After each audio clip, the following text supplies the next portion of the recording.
Aloha mai kākou. Oh my goodness. I tell you, this is supposed to be one zumi of full of aloha. And every time you come here, you gotta put on the aloha face and the leo, okay? So my hila hila oko, not be shame when you're in here, okay? My name is Harmony Brighter, and I'm here with putting the nalu. So I'm gonna do this for all of you.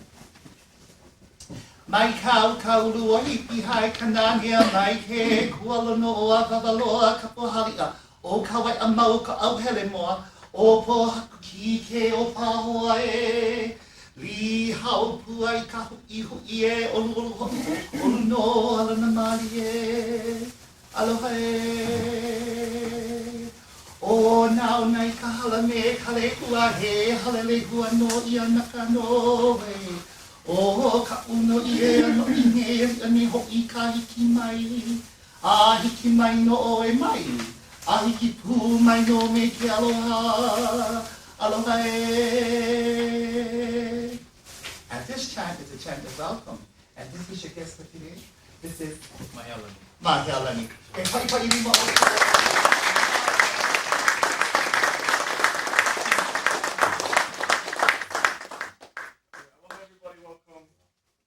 On behalf of our Title III program called Kumu Taum, which is our Native Hawaiian Services here at Honolulu Community College campus, my name is Palani.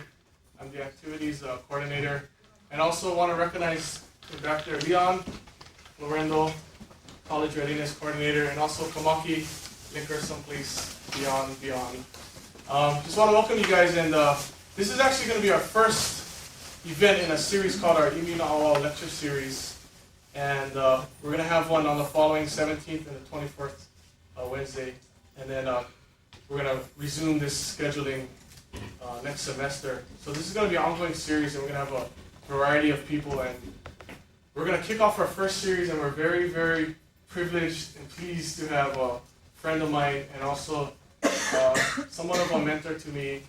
We used to work together, and someone I respect a lot, Mr. Mahealani, Ramsay Mahealani Taum, and he's a Lua instructor, and I'm going to give the floor to him and just give him your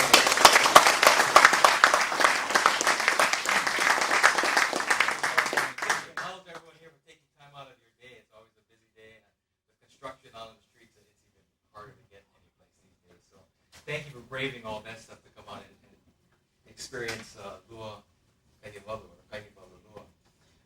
And at this time, I want to acknowledge that name because that is the ʻōlohe that has shared that information with me, and that is ʻōlohe Solomon Kaihewalu from the Big Island. He lived here, he's now living on the mainland, and he sends his regards and his aloha.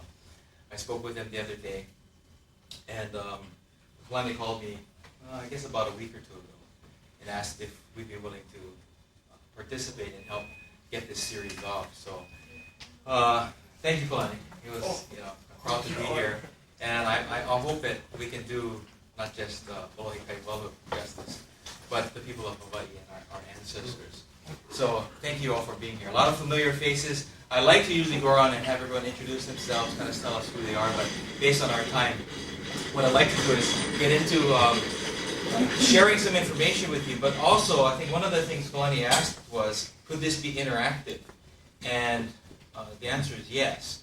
Obviously, we're not going to ask anyone to do anything extremely hazardous, but the nature of Lua is just that. And so I'll talk about it, give some information. There are other individuals in the house today that also have some history and some background and experience with that. So I thank you for being here, and perhaps you can go and share what you have to share at some point as well. Before we get started, though, let me see a show of hands. How many of you like beef stew? Consensus. Wonderful. How many of you like beef stew with tomatoes and onions? How many of you like tomatoes, beef stew without the beef? How many of you know that your tutu on one side makes beef stew different than the tutu on the other side? And can you say one is better than the other? Any of you willing to say one is better? Okay. I guess the point is, and I'd like to acknowledge this, is that Kaihewalu Lua happens to be one family lua. Today's presentation is an opportunity to share just the information from Kaihewalu Lua. It's not intended in any way or shape or form to suggest that there's only one branch of Lua. All right? As before we get into the definition of it. And to acknowledge the fact that there are other people, other families, other organizations who continue to practice their Lua, whether they have come out publicly or not.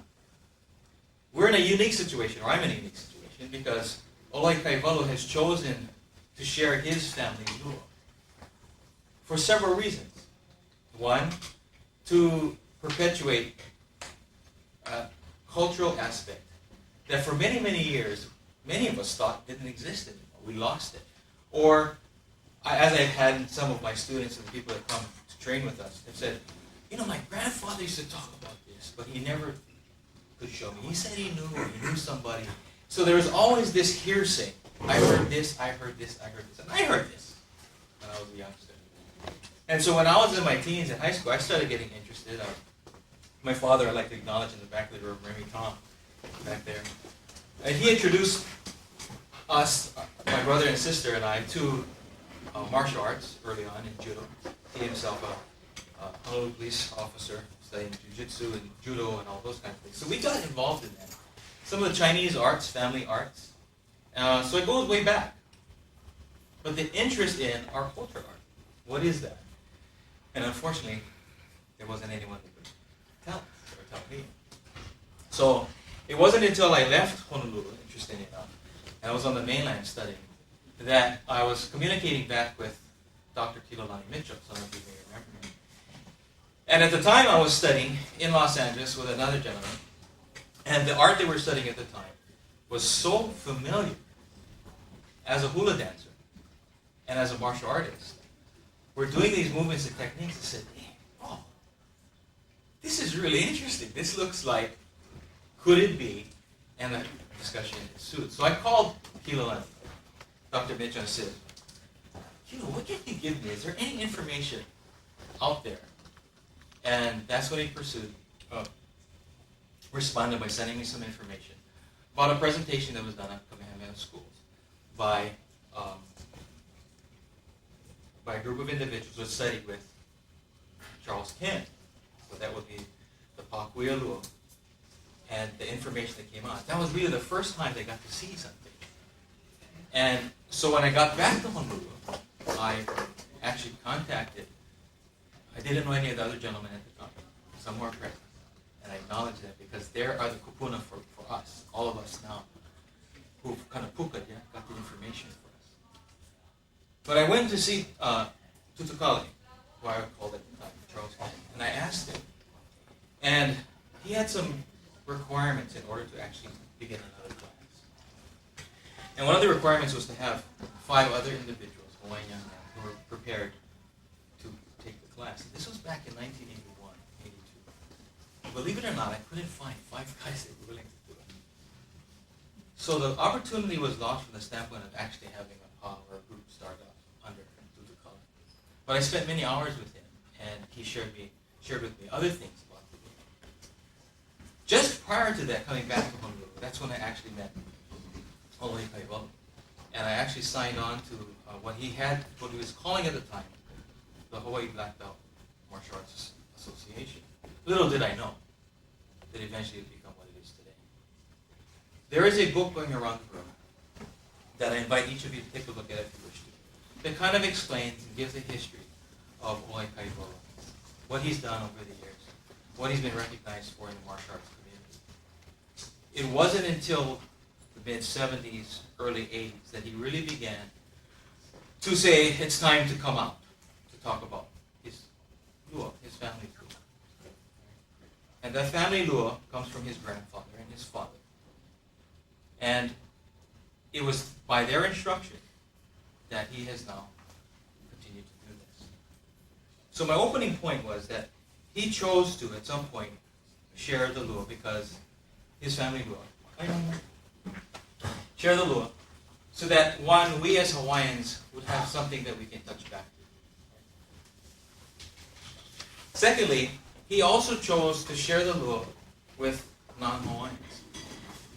And that is a real step out. It's a step out from tradition and practice and things that I had learned previously.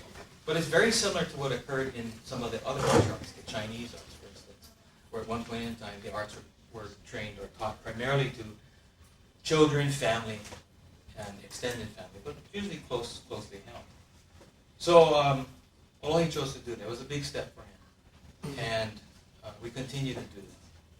But it's not to say that the traditions of the past should not be preserved. What he's trying to do is share with other people. Now there are some components or aspects that will not be shared. He'll be only be sharing it with certain individuals. And that's the choice that Aloha Kaihewalu has made. Okay? So what I'm here to do is share with you the things that he feels comfortable about sharing with the public. This isn't the first time this information has been shared.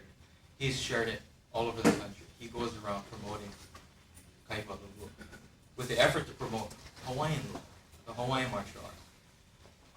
He lived in Germany for a while, where he met his wife. And in the early 60s through the 80s, he recognized that other arts were being promoted as the best arts. And he was really getting quite perturbed because he didn't feel that the Hawaiian culture and its arts were being given the same amount of attention, or at least credit. So that was another driving factor for him, to be able to bring that information out. So that kind of sets the tone. Additionally, another message from Aloha. Aloha does not consider and has never considered himself a historian. So all he is sharing is what he has learned directly, i.e. directly from his kupuna. And he has never questioned them. I don't know how many of us actually question our kupuna. We may learn things, but we recognize and acknowledge what our kupuna has taught us. And I say that because in recent years, he has come under fire many, many times for information that he has posted on what is now his website. And mind you, well, let me tell you, we work in cultural studies. I work up at KCC, and we do cultural education in the community. And I have presented him in Ho'okupu a lot of information and history from other people. If you go to the website, you'll find under history some questionable things in the history, according to historians and what we now accept as our history. And he'll make no excuses for it, and he'll say, I'm not a historian. This is what my kupuna shared with me. And that's all I can share with anybody else. And what I ask everyone to do is to do their research and to learn. And if I can be a measuring point and say ʻaʻole, then I'm ʻaʻole. Right?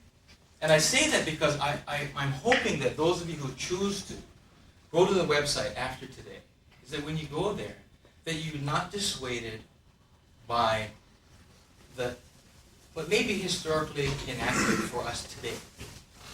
Because Aloha is really looking at the technical application of his art. And that's all we're going to share with you today, is the technical applications.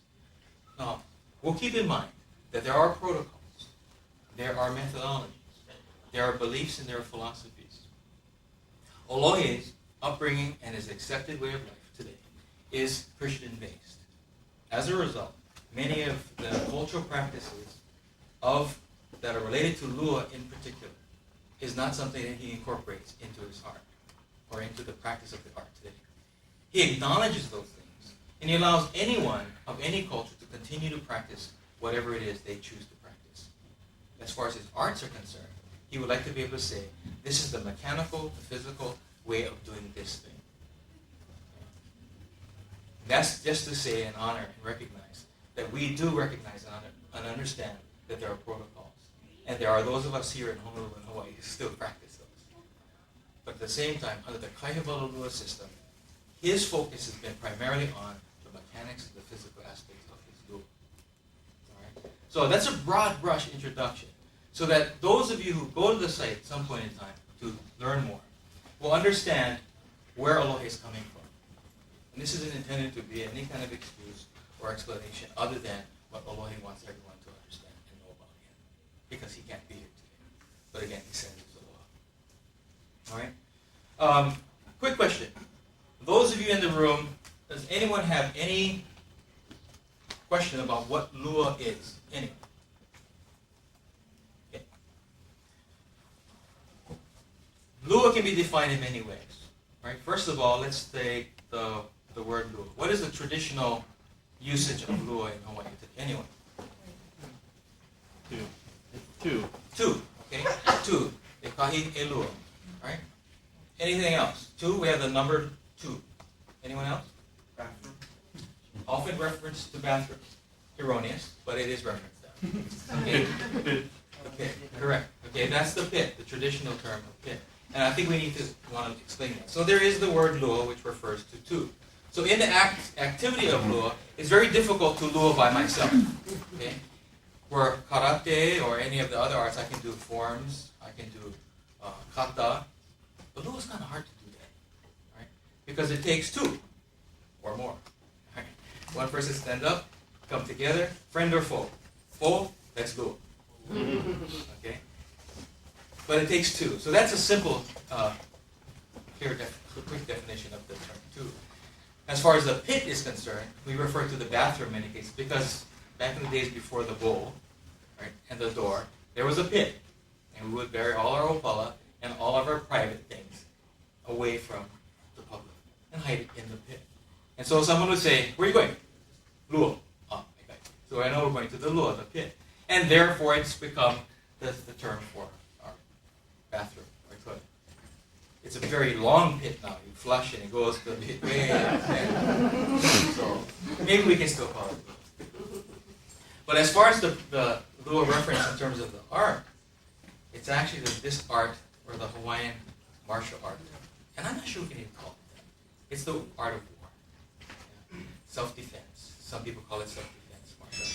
But it's the art of war. It's the actual interaction of warriors. It is that skill, it is that technique that our warriors used to defend themselves and to do battle. So one thing we need to understand, it is not a sport. It is not a sport. It's not something you go and play around with. Now, a lot of arts, Aikido, Taekwondo, Tongsudo, all these other things, they all came from martial practices. But at some point, they developed into a sport. At this point, I don't know that we can call lua a sport. And we wouldn't want to suggest that it is in any way a sport. And with all of the various families and the various arts and systems up there, and I can't speak for the other practitioners, ʻōlohe or teachers, but ʻōlohe and I have talked about a dream that one day, perhaps one day, like what the Chinese did with their wusu art, is that those people who do know lua will be willing to come together at a table and to say, here is one eye, here is one technique or one movement from our family. And then collectively, we put all of a separate one on the table and call it Hawaiian lua, so that our keiki and our families will one day be able to practice it, knowing very well that it is a conglomeration of all these things. But clearly, there are a number of traditions that go along that we will have to talk about. It's something we're talking about. So, we have this interaction. Now, there's another concept in the Kaihewalu referring to the lua, and that is an external and an internal. The outer man and the inner man. And I'd like to demonstrate that real quickly. Rob, why don't you? I'm going to ask Rob to stand here. And I know Rob is a friend and doing other things. Rob, I'm going to ask you to take a stance like this. Yeah. Put your hand up. Stand a little more straight. Right? And the inner man concept, right, is that when we work on, that's the inner man. Do you see that? One more time. Ready? There he is. Okay? Thank you, Rob. Have a seat. Is that we're dealing with the physical, the external aspect of battle. Okay? But there's also another part that we're trying to touch and get connection with, and that's the inner guy. So that is lua. There's the external and there's the internal. That's the inner man that ʻōlohe talks about. And in our lua, what we try to do is get that inner man to come up. It's the part that's frightened, it's the part that's angry. Because when I get him up, then we can talk story. Okay. And this lua, and I use the term talk story, because lua is a way of communicating. Right? If we couch it in the terms of self-defense, physical aggression. Some of us might argue that physical aggression is probably one of the lowest forms of communication. It means that somehow I haven't been able to communicate with my mind or my heart or my words, and therefore we've got to put fist to fist. At some point I haven't convinced you, or you haven't convinced me, or I haven't shared enough information with you that we can communicate at any other level except that. So I say it is a level of communication. And unfortunately, it's a very hazardous one for the one who hasn't developed a communication level as well as the other. So it is a level of communication between two or more individuals. That would be the Lua. Now, as far as the two is concerned, two pieces. So if I have an arm, execute a Lua technique, I have now two pieces of that arm. That would be another reference to the concept of Lua. Right. But more esoterically, there is this concept. I told you we'd be interactive.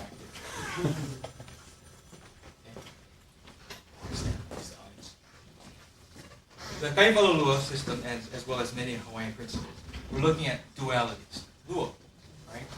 So on the left, we have our kupuna, right? Our ancestors and our past. Okay. The right. On the right, we have our future, our mo'opuna, our children. Right? So we look to the past to move to the future. Right? Like that. On the left side, we also have wahine, right? Hina, the wahine energy to our nature. On the right, we have kani. All right? So, wahine on one side, kani on the other. That is Lua, on the center of the body, left and right. But then we also have to buy this way. ʻōlohe talks about kani, the lower section, your feet down, or your hips to the ground. Everything from the hip up, we call that wahine, right? So, kani, kani. I'm sorry, wahine, kani, right? Wahine, kani. So there's quadrants. Does that make sense? Right? So that's some basic principles. Right, thank you. Have a seat. With that in mind, we have techniques, movements, which we refer to as ice, but I'll call them techniques for today's purposes. These techniques involve use of the legs, kani, right? Use of the hands, wahine. And Aloha's principle is, I don't send my wife to do the dirty work. Okay? I wouldn't send my daughter to fight my battles. So when in movement back and forth, it's important to understand that you don't move like this, that you have to move. And so what we do is work on developing techniques where kani moves. And when kani moves, wahine is there to support. Okay, so these are philosophical concepts. Right? The concept is, if I can take kani, I can move kani out of the way, I can get the wahine. With kani. So while the kani is moving, you go after the wahine. Right, so very simple concept. And the object is, when we engage, the object is to be able to do something to kani so that wahine becomes susceptible. And at that point in time, I can either aloha or I can put it down. Kani wahine. Some simple principles.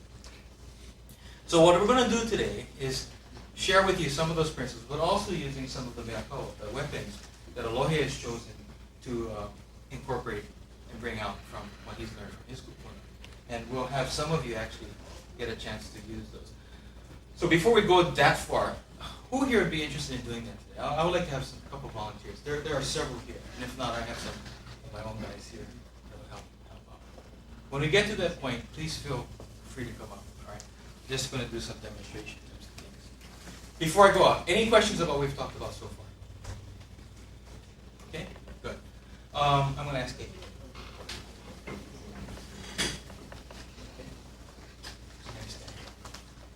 Some of the movements and techniques that we use and incorporate, as I suggested with kani wahine, right, is if an attacker is stepping forward with the right punch. Okay? as the punch is coming, the concept of lua is either dislocation, breaks, tearing, ripping. Kaihewalu lua focuses on ripping, breaking, and dislocation. There are weapons, but Kaihewalu lua in particular, Aloha's lua is about bone breaking, which starts here at the skin level. Skin, muscle, nerve, bone. Right? So in a technique, the hand would be coming through with a dislocation or break of some kind. At this point, constant movement is to shift levels. And as the levels shift, executing other techniques which would include chokes, right? Pokes, breaks, dislocations. And by the time we get the technique to right about here, the person's going to the floor, the dance of the conversation should be over. Okay. So the idea is to be able to engage the attacker, right? Influence his or her movement from that point. And by the time they get to the ground, to have completed your technique. Now this is one of the practices that Aloha has. Right? Additionally, I was just demonstrating Wahine. If we take the concept of Kane Wahine, shoot break, set break. Okay?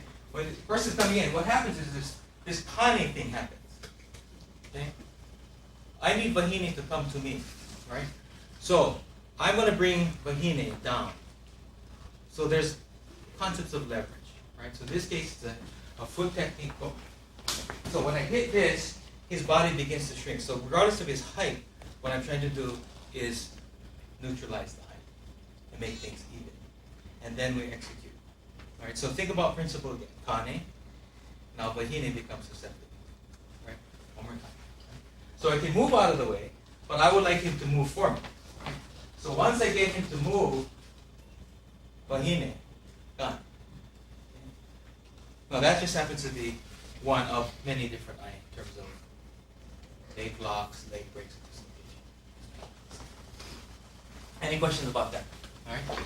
So in a series of ai, or a series of techniques and movements, you incorporate up, down, forward movements, back and forth. Lua.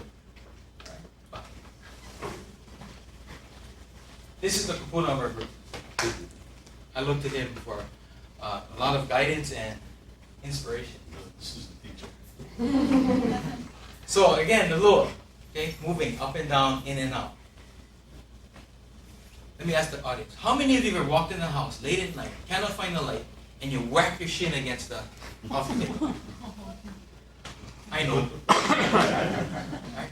What's the first instinct? What's usually the instinct? Right? Okay. Kane Wahine. Right? Lua. If I strike the shin, the body begins to come forward. Right? Kane Wahine. Poke Wahine, Kane comes forward. Okay? Hit to the left, this comes that way. Hit to the right, this comes this way. Lua. Okay? Back and forth. So, applying these simple principles, are they unique to Lua? Maybe not. Because interestingly enough, having studied many arts over the years, human beings have found a lot of ways to hurt one another. And regardless of what society you go to, they've managed to find ways of torturing one another badly. Right? So if it's simply about breaking bones, pick up a bat and break a bone. If it's simply about dislocating a joint, put the finger in a vice and break the joint. So there's got to be something else to it. Right? There's got to be something else that we as Hawaiians today, we as people today living in this world, we want to learn this stuff. What is it? And for me and for Kaihewalu lua, it's cultural identity. It has to be something that's very important to our culture. Right? Now, some of the weapons you see here behind us and some of the techniques we may talk about, now, I'm not sure many of us are going to walk around with the street with these weapons, traditional weapons. But at the same time, what we're trying to do is keep in mind that these are weapons that our kupuna have. And we would like to continue, at least understand the mechanics and how they're used. Right, so that's some of the things we're practicing today.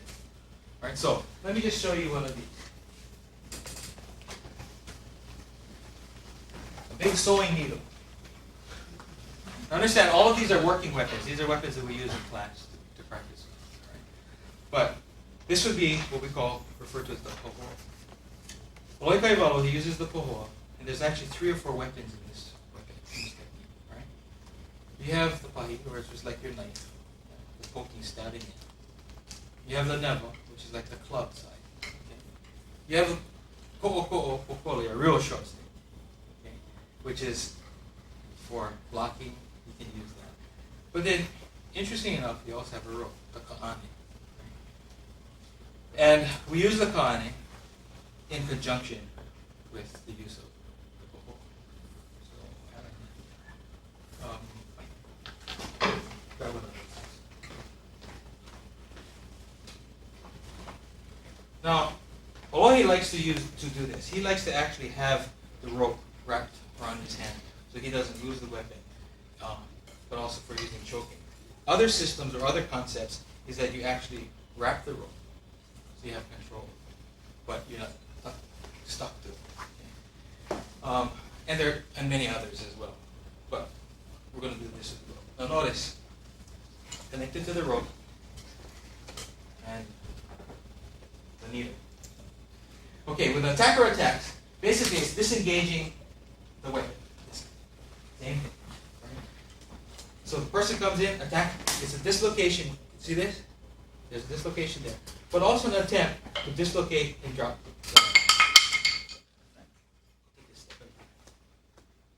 Take it out. Okay, here we go. Ready? So it's a break or dislocation. Right there, the knife's going to drop. At this point, we stab through the body. Come out this side. Oh. While we're in here, kane bahine. Yeah? Kane. And at this point, we pull. Let's go back there. We'll just slow it down. You all get a chance to do this, by the way. Okay. So dislocation break. Okay? Step, kane bahine. Pull. Pull. So it's going to be like this. Right? Pull. So I'll carry through. Ready? Go. 1, step. Now we're going to move here. As we go over, one of the principles we talk about is I. The word is food. He's delivering food to me. My kupuna said, never throw food away. My dad said, eat everything on your plate. Okay? So he's giving me food. Don't throw any food away. We hit it, we pull it back in. I'm going to kau right to the oku. Pull him straight down into my oku. At this point, I use my rope, my ka'ane. Okay. Notice this cutting underneath here. Once I'm in here, I'm going to use my body. All of this, ohana, works together. Right? Puli. Now at this point, I'm being protected. When the person goes down, notice the point where it's at. Okay? You can't see Mike's face right now, but if we had whipped cream, we'd have strawberry shortcake. Face out. Just reverse. Kalau my mama. Here we go. Ready? Down. Through. Okay. Down. Watch. Okay. I'm gonna take you right now. As the person goes down, see this stroke? Okay. So this weapon then has striking value, choking value, stabbing value. All right? Any questions? Okay, one more technique. Okay. Straight, puka. All right? So what we're going to do is make it difficult for him to see. We're going to poke through here. At this point, similar techniques becoming to bring the person down. All right? We also have locks that begin to choke out. Figure 4 lock. Right? As it's going down, now I'm in this position. I also have this position. Okay. So all of my hand techniques are incorporated in kane. Okay? One more time. Ready? So right here, coming through, my hand, my body, all of it begins to participate in this practice of Lua. Using the weapon, using the rope. This is breaking at the throat. coming down. All right? Thank you. Now, please don't do this at home.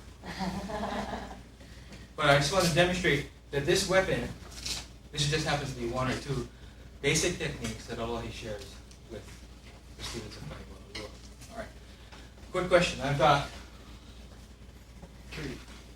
4 of these weapons. Do I have 4 individuals interested in trying? Anyone? You gonna try? Yeah.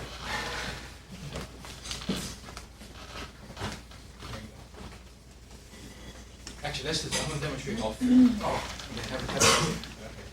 Okay. I'll take you through real quickly and then we'll have some. Okay. Just pass it.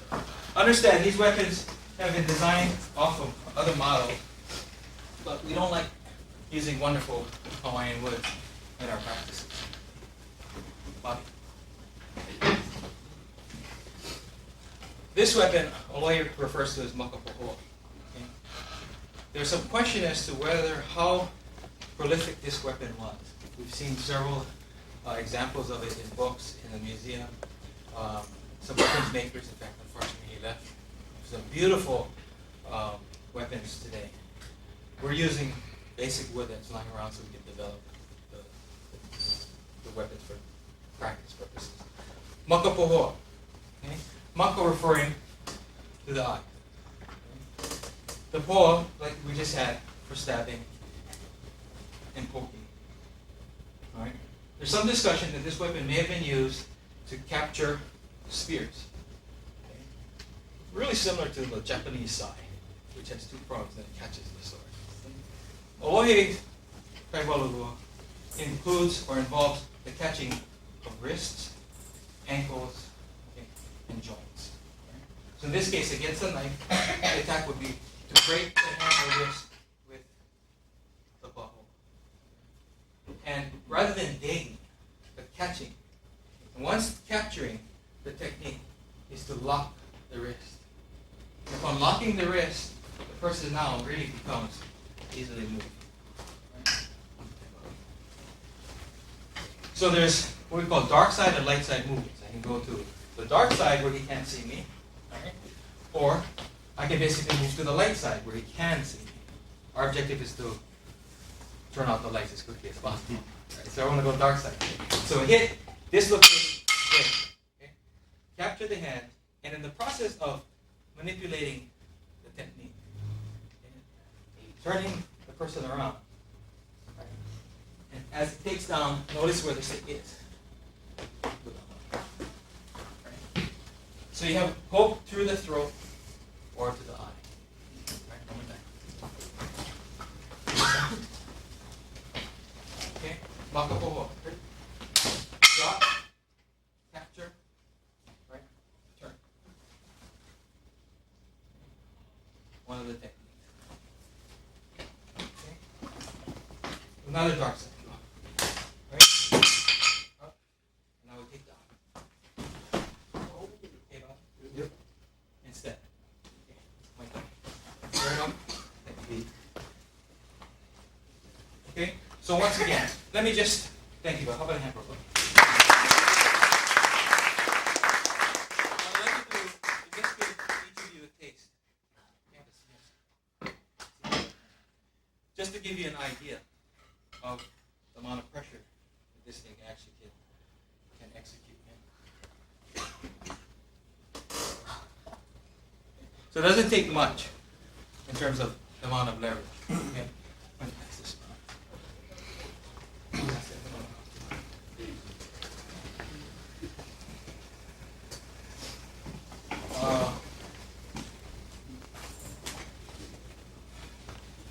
We just did the makapohoa. This is the makapohoa, or the long version. We're going to get long arms. Okay? So in this case, whether it's a punch, a knife attack, or another weapon attack, what I want to be able to do with this weapon is to be able to catch, hit, okay? But that's the catch. Now the same movement, now to keep away from the person and drive. Connie's going to step in a second. So as Connie comes in, we have tripping techniques, dislocation technique, but this is the movement that we're using. Yeah. Okay, same thing. Go. So I strike here, roll over, take this down, and watch the body. Simple technique, all right? At this point, we can execute some of the other techniques that we have in terms of chokes, breaks, dislocation. Oh no. Ready? Go. Strike, roll over, push down, watch the body. See where he's now? Okay. So they're pretty fast, but it develops some severe accuracy and timing. Again, ready?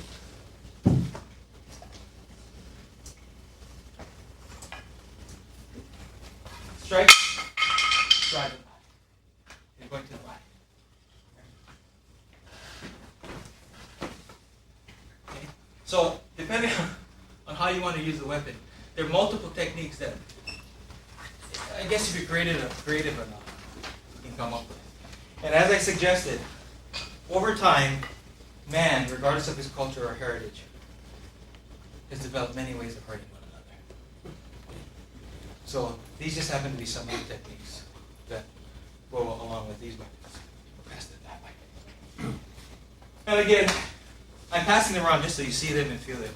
They're not representative of some of our better made authentic weapons.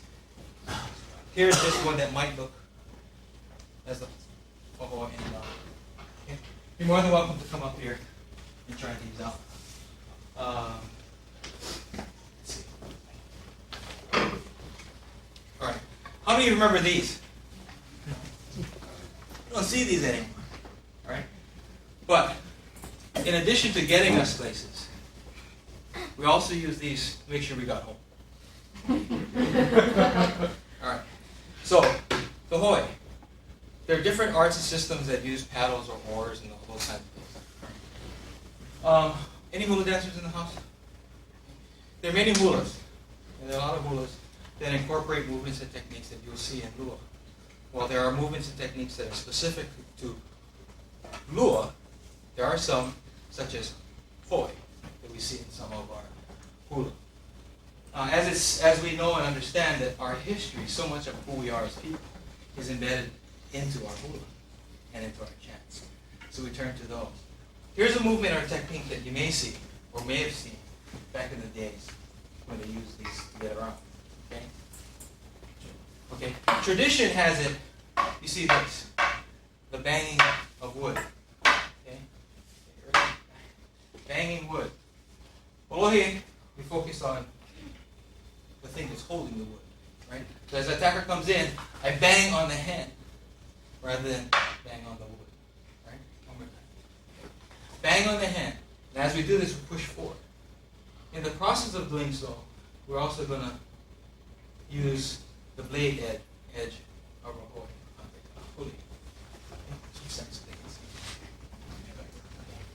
Right? Same idea. Going to the head. Right? To the side of the head. Right? Popping on the other side, breaking the collarbone. Okay, there we go. One time. Hit, break, dislocation. Push. Okay? At this point, we're going to hit. Now I want to push vertical because this guy's in the way. Paddle, side of the head. Roll over the top. Collarbone break. Now this is this. Okay? So that. My hand now becomes the paddle. Watch my elbow. We're controlling, and then I hoi. Okay? I paddle home. One more time. Switch. One, hit. Step to the head, come on. This is really insulting. Just it's from that. It's strike. But now what we want to do is control. And so we're going to use this just like I would use my hand. And in the process of bringing him down and in. Remember, Kaihewalu, I want to get him down. Once I'm down, I hoi. Okay? From the hoi, I finish what I need to. Okay? Thank you guys. How about a hand for Mike?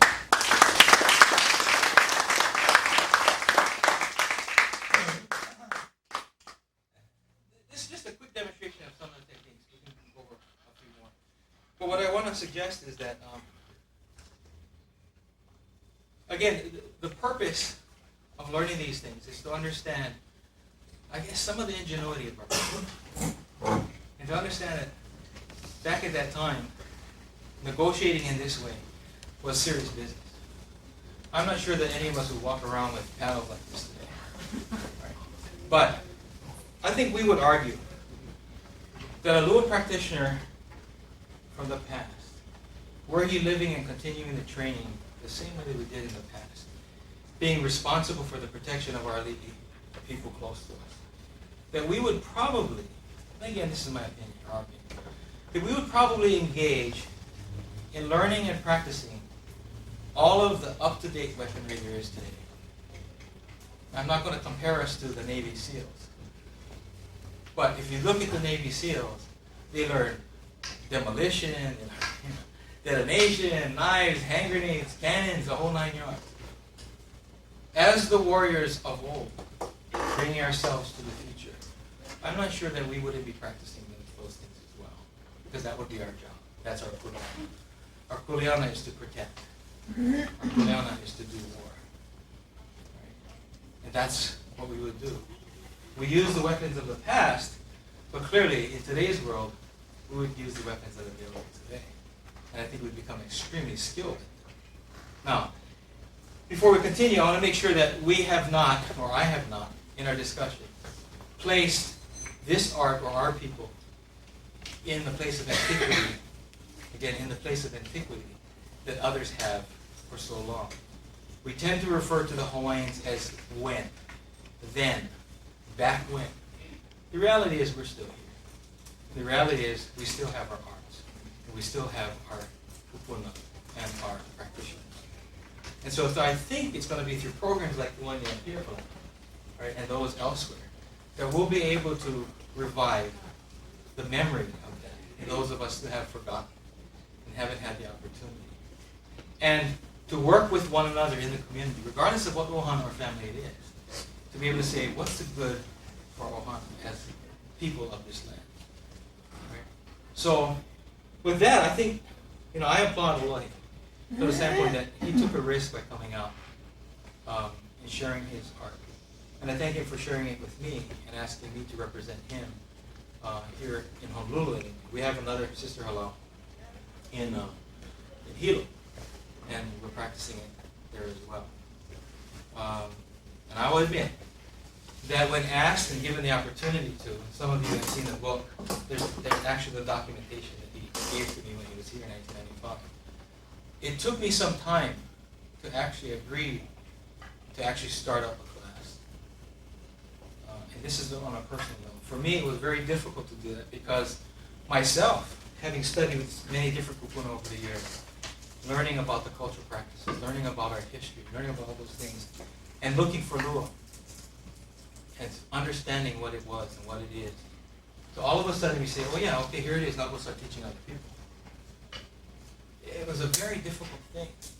And as skilled as I may be, or any one of us may be, at an art, while the honor is definitely there, oh wow, this is neat, it's a great responsibility to be able to do that, or to step out in that way. Especially when, for so long, this art was supposedly either couple, nobody did it, right? It was buried someplace, or it was actually gone. And for anybody to come and say, hey, come over here, I teach you, come show me. That's a very difficult thing to do. It's kind of, oh God, some people. But it's because ʻōlohe asked me, and he felt it was time and important for him to do that. We agreed, or I agreed. And I say we because my family over here, my daughter and my wife and daughter, it's we. Every time I do this, they're involved. Right? It's our ohana. And so I thank them for the support. And my father. The gentleman has chosen to come and study with me. Right? Because the kumu is made not by being called a kumu, because of the students.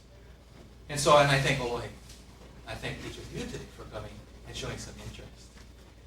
And what I'd like to do is open the floor to questions. If you want to see anything more, I can share some other things. But some beef stew, some tomato stew, whatever it is, I'll be willing to do that at this time. Are there any questions? Anyone? Yes. How do you practice on people without hurting? How do you practice the ripping, tearing art of war without? Good question. How many of you have taken first aid? I liken it to first aid. I got certified as a health practitioner several years ago. First aid is an important thing. Every time we learn to put on a Band-Aid, can you imagine what it would be like to have to cut the person's arm and say, oh, Band-Aid's working? We've developed methodologies. And I don't mean to be facetious, but the fact of the matter is, if every student came into the room and said, does this work? And you showed them that it worked, we'd have very few students. Okay? In the past, there may have been practice like that, and I've read and I've been told that Lua practitioners were considered real penal, real nasty, because we'd sneak up on people or we'd entice them to come in and we'd dislocate brain. If that's the story, that's the story. But the question as it applies today is, we can only go so far. And we have to trust that when you feel a technique moving, that you need to communicate with one another. Okay? And that's why it's important that the people that you train with and practice with, when you have trust. Right? Someone asked me recently, well, Ramsay, what's the criteria for this, to becoming, practicing this kind of stuff, or being part of the Hālau? As I said earlier, Aloha has opened it up to those interested. But our guys know, and with me, it's by invitation. But if somebody asks, we talk. But here's the general criteria. If this is a person, male or female, who you would trust with your daughter or your newborn son to sit with while you are away, is this a person that you would lie your head down, turn your back to them, and face the wall while you sleep at night? Is this a person that you would hand your child, your food, and all of your most precious belongings to, and entrust them with while you slept in the same room? If the answer is yes, this might be a person to share those. Does that make sense? Because all of the other things, as important as they are to us culturally, it really comes down to what's inside of us. Remember the inner man that I talked about, the Lua? I know a lot of practitioners, extremely good, skilled practitioners. I've been doing this for a long time. I've been studying a lot of arts over the years, and I've come across a lot of solid instructors, and a lot of grandmasters for that matter. But I've also come across a lot of skilled people who don't have the inner man that I would trust my daughter with, that I would trust my family with. This is our criteria that I asked our guys. If you think there's someone interested, use that criteria. If you're going to invite them, that's the criteria. Because if they fit that criteria, then hopefully they fit all the other criteria that we as a society deem trustworthy, honest, etc. Okay? So that would be one of the criteria that we use. Any other questions? Yes, sir. Is there like physical techniques and all that? Is there any mental or like spiritual, mental, physical? Yeah, meditation, breathing done in Lua as well? Yeah, and there are. It's like, first of all, it's Hawaiian. So that in itself answers the question for those of us who are Hawaiian in our culture. Right? I don't know that we do anything in Hawaii, in our culture. It does not include pule, right? Asking for permission, direction, protection, etc., and actually having them. There are all those protocols. Please understand, this was not intended to be an all-comprehensive discussion about Lua. Just a quick glimpse and introduction, because I know there's a question out there. Right? But there are the mental, there's the physical, there's the emotional, and then there's the spiritual component of all of our practices. Regardless of what the practices are, they're all there. So they are there in Lua. Right? Now, each school, depending on their ʻōlohe and their roots, they will have different protocols and practices. I can't here today compare Kaihewalu Lua with another Lua. I can't, because I've never experienced those other Luas. And the Lua that I have experienced from other people, I have not been given permission by those who put it. To talk about it, right? Or to share it. That was part of that protocol. But in the Kaihewalu Lua system, as I suggested earlier, ʻōlohe has a family philosophy, and he's incorporated that into his teaching philosophy. So, our guys learn that. Our students, we learn that. We learn and understand that that exists, and it's there. Right? And what I'm going to do is kind of jump from Lua to another art for this purpose only. The gentleman that I'm studying with, or is actually a good friend of mine, is actually ranked in 8th or 9th degree black belt. And he studied with Toi Sensei, who was a student of Yoshiba Sensei, who was the creator of Aikido. And so he asked Toi Sensei, he said, Toi Sensei, if I find an instructor better than you, I'm going to go study with him. And this is Toi Sensei's response. He goes, if you find that guy, I'll go with you. And it really is to say that we're all learning. Where we are on the learning curve is really up to us, our willingness and our openness to learn. And we learn as much from those people who come and ask guidance and direction as much as we do from our kupuna. I learn every day, every class, about the system because of the opportunities that are given by the questions, the body types, the movements, etc., etc. So, from my perspective, Lua is never dead. Okay? None of our arts are dead. Our language is not dead. Our arts are not dead. And by all means, Hawaiians are not dead. As long as we continue and share these practices, we will not die. Right? And so the execution of these techniques, I learned more about the Lua. Ask me to write them down on the Wahine side, but then there's some on the content. So it changes from person to person, technique to technique, day to day, moment to moment. So it is a very live art. And I'm proud to be a part of that art. Any questions? Any thoughts? Well, I got two questions. How is a student selected and how does a student prepare himself? Good question. People are interested in studying with me. I ask, we usually sit down and have a meeting, right? We talk story. And what I like to know is, which is the practice of Martha, who you follow, where you came from, all that kind of stuff. That's important to us. Genealogy. But what I ask people to do is actually come to a seminar or a workshop that we'll do. And we don't hold them that often. Right? And in that opportunity, they get a chance to try this out. Because this isn't something you jumped into lightly. Okay? It's not that, I'm going to start taking Lua today. I don't recommend just jumping in and taking Lua today. Okay? It's a commitment that people are going to make. And so what I ask people to do is to kind of get a taste of what it's like, and they ask their questions. Because this is not for everyone, and it's not intended for everyone. Once they've gone through their practice, then it's a matter of communication with me, and then the determination is made at some point. Or ʻōlohe. Part of my responsibilities is to make sure that students that are selected to work with ʻōlohe, because it's not going to just be me. When he comes here, he needs to work with me. Right? More importantly, that they will be able to represent him at some point in time, when I'm gone and when they step out.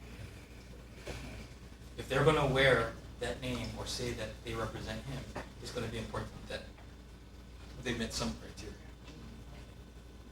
So, anyone interested, please call me. I have I'll leave my email and information here. You can contact me. But we will also have seminars and workshops. And there are other organizations and groups who are going to be doing other Lua classes and workshops in the community. And if you meet the criteria for that, I would recommend them. I think the more of us that are doing it, the more of us that are practicing it and learning it, is going to make it better for us all. And hopefully it'll encourage others who know the arts, other family arts, to be willing to come forward and share. Not to say, bro, that's wrong. Okay? Show me what's right then. Teach me. Show us how, so that we don't do this wrong. Okay? This isn't the end of the line. This is the beginning of the line. Or actually the cycle. We're at one of those loops. And hopefully, activities like this, and seminars that are coming up in the community, like the will continue this process of bringing our Lua out. And I say ours is the community, ours is the people. So I encourage everyone to continue looking. Any other questions? Any thoughts? If not, then I'll be up here and I can answer any of your questions or show you anything else. That was a broad brush. Again, it wasn't intended to get into the nitty-gritty, but to give you an idea of some of the things that we practice in Kaihewalu.